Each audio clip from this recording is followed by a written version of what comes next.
बुधवार को जब प्रधानमंत्री नरेंद्र मोदी केंद्रीय मंत्रालयों और विभागों के 70 से ज्यादा सचिवों से मिले तो लगा कि अच्छे दिनों के लक्ष्य में एक जवाबदेह तंत्र स्थापित करने की कोशिश शुरू हो रही है। लगभग 3 घंटे तक प्रधानमंत्री इन आला अधिकारियों को सुनते रहे और समस्याओं से रूबरू होते रहे, लेकिन जब निर्देशों की बारी आई तो साफ तौर पर जोर था कि ऐसी सरकारी प्रक्रियाओं को खत्म करना होगा जो किसी फैसले को लेने में देरी का कारण बनते हैं। प्रशासनिक नियमों और प्रक्रियाओं को सरल बनाया जाए, समूह भावना यानी टीम वर्क की आवश्यकता पर बल दिया जाए। सचिव बने अपने समूह के नेता पीएम ने भरोसा दिया कि अधिकारी तेजी से फैसले लें, हम साथ हैं। शासन की प्रक्रिया में विचारों को संस्थाओं में बदला जाए, पुराने नियमों और प्रक्रियाओं की पहचान कर सुधार या खत्म करें। मोदी ने साफ किया कि कार्य संस्कृति बेहतर करें क्योंकि इससे बेहतर परिणाम नजर आएंगे। उन्होंने कहा कि नागरिकों की शिकायतों का समाधान बहुत अहम है ताकि पारदर्शिता हो और भरोसा भी पैदा हो।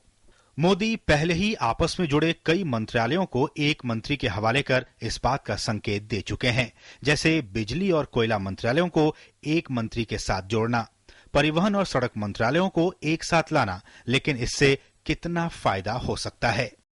एक बहुत मैच्योर लीडर इस देश को लीड करने वाला मिले, जिसको एक्सपीरियंस भी हो और उसने ये काम किया हो आज नहीं सालों से, देश को बड़ा भला होता है। तो आज ये जो 8 साल बाद एक प्रैक्टिस, जो गुड प्रैक्टिस होती है, वो खत्म हुई थी, जो रिवाइव हुई है, इसमें देश का बहुत भला है। क्योंकि जब 80 secretaries plus government of India के सारे नया सोचने लगे, सारे के सारे प्रॉब्लम सॉल्व करने लगे, सब कुछ सुधारने लगे, 80 गुना सुधार शुरू हो जाएगा। बेहतर नतीजे के लिए जरूरत पड़ने पर सीधे पीएम से संपर्क करने की छूट सरकारी प्रक्रियाओं को ही कम करने की कोशिश दिखती है।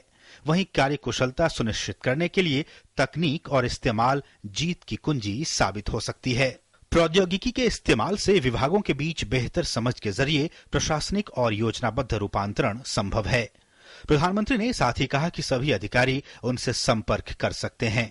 उन्होंने सबको विचारों और सुझावों के साथ आने के लिए प्रोत्साहित किया, लेकिन आलोचकों का कहना है कि मंत्रालय के मंत्री इससे कमजोर होंगे। Long set of hours and a very difficult set of tasks. The only question that occurs to us is, after all, there are also ministers.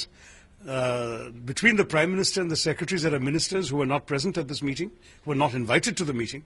So we wonder whether, having dismantled the empowered groups of ministers that the UPA had, whether now Shri Modi is creating disempowered ministers.